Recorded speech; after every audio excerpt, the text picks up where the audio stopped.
اس لیے کہ اس کے پاس وقتی طور پر کفایت کے لیے مال ہوتا ہے، اور مسکین وہ ہے جو لوگوں سے مانگے اس لیے کہ اس کے پاس کچھ نہیں ہوتا۔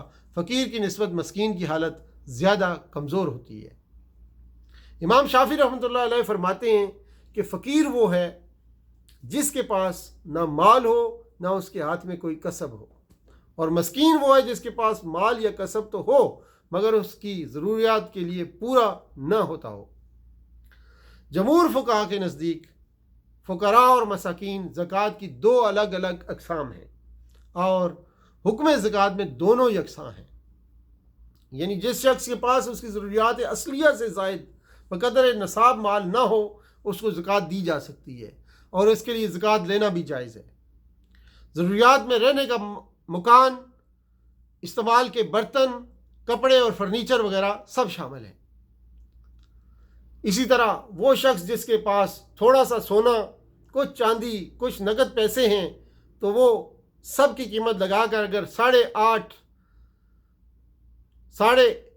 اگر 52.5 تولہ چاندی کے برابر ہو جائے تو وہ بھی صاحب نصاب ہے، اس کو زکوٰۃ دینا اور لینا دونوں جائز نہیں۔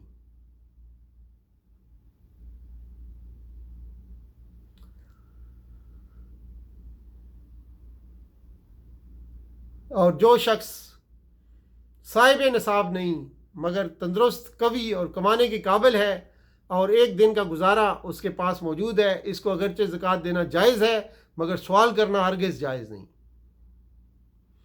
فقیر اور مسکین میں زکوٰۃ کے باب میں کوئی فرق نہیں ہے، البتہ وصیت کے حکم میں فرق پڑتا ہے کہ مسکین کے لیے وصیت کی ہے تو کیسے لوگوں کو دیا جائے، اور اگر فقراء کے لیے وصیت کی ہے تو کیسے لوگوں کو دیا جائے۔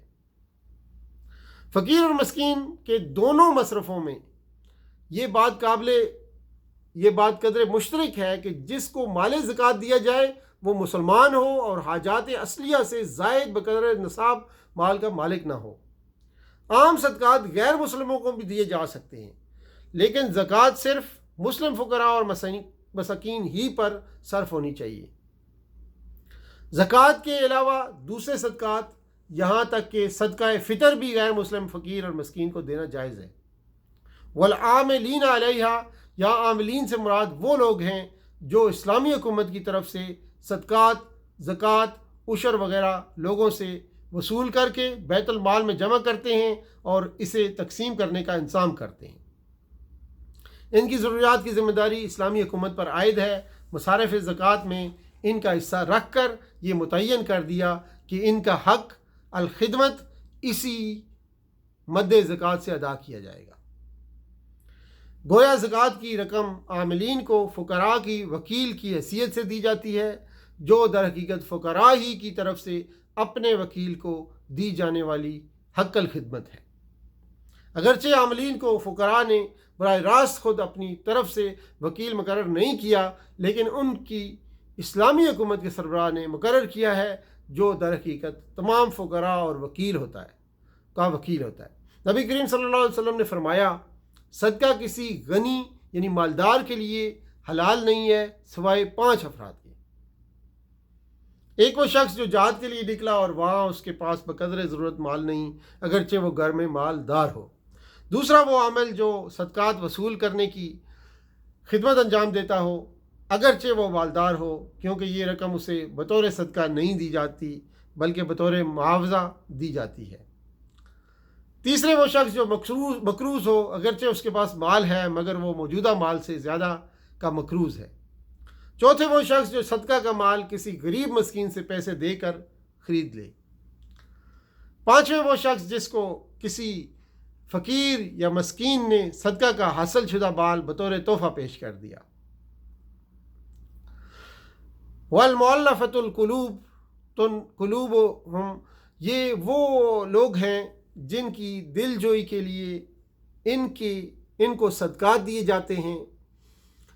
نبی کریم صلی اللہ علیہ وسلم کے زمانے میں ان کی 4 قسمیں تھیں۔ پہلی قسم کے وہ لوگ جو ایمان نہیں لائے تھے، ان کی مدد اس لیے ہوتی تھی کہ ان کی شر سے مومن محفوظ رہیں۔ دوسرے وہ جو ایمان نہیں لائے تھے لیکن اس توقع سے کہ ممنون احسان ہو کر ایمان لائیں گے۔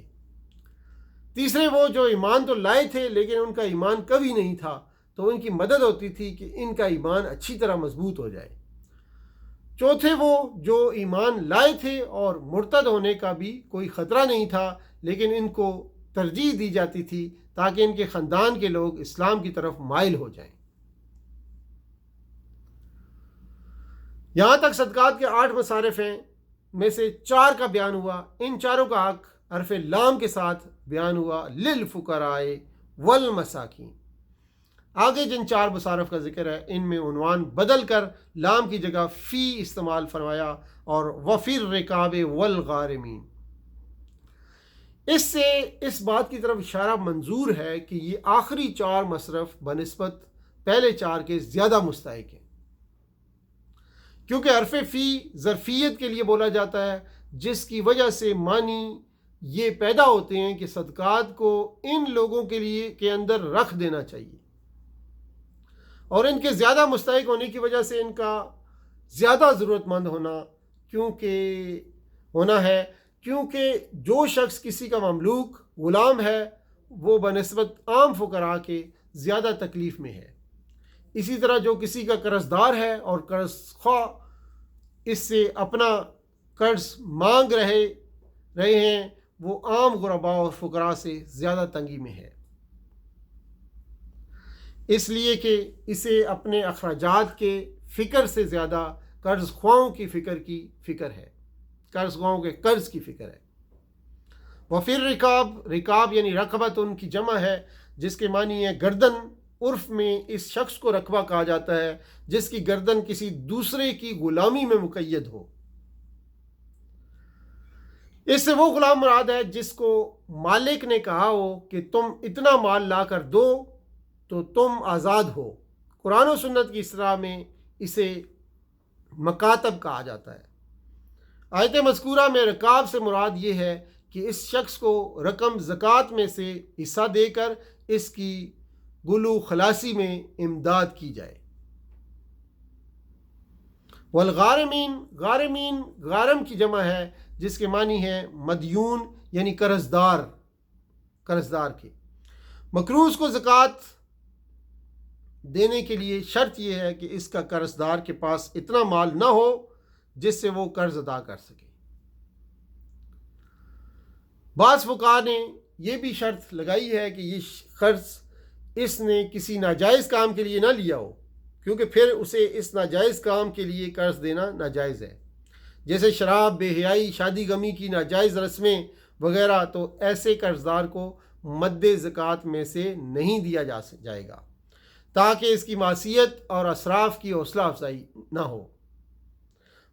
فی سبیل اللہ، یہاں پر حرف فی لایا گیا ہے، شاید یہ اشارہ کرنا منظور ہے کہ یہ مصرف پہلے سب مصارف سے افضل اور بہتر ہے، کیونکہ فی سبیل اللہ سے مراد وہ غازی اور مجاہد ہیں جس کے پاس اسلحہ اور جنگ کا ضروری سامان خریدنے کے لیے مال نہ ہو۔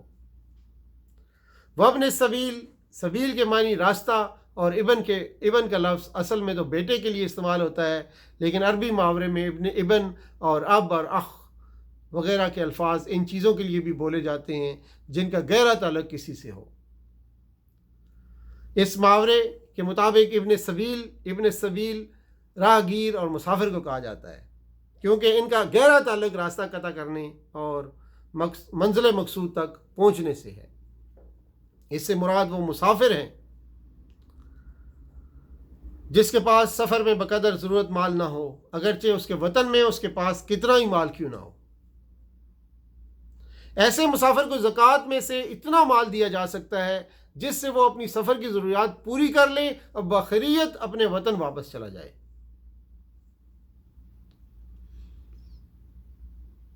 چنانچہ فرمایا انما الصدقات للفقراء والمساکین والآملین علیہا والمؤلفة قلوبهم وفي الركاب والغارمين وفي سبيل الله وابن السبيل فریضة من اللہ واللہ علیم حکیم۔ صدق اللہ العظیم وآخر دعوانا ان الحمد للہ رب العالمین وصلی اللہ تعالی علی خیر خلقہ محمد وعلی آلہ واصحابہ اجمعین۔ والسلام علیکم ورحمۃ اللہ وبرکاتہ۔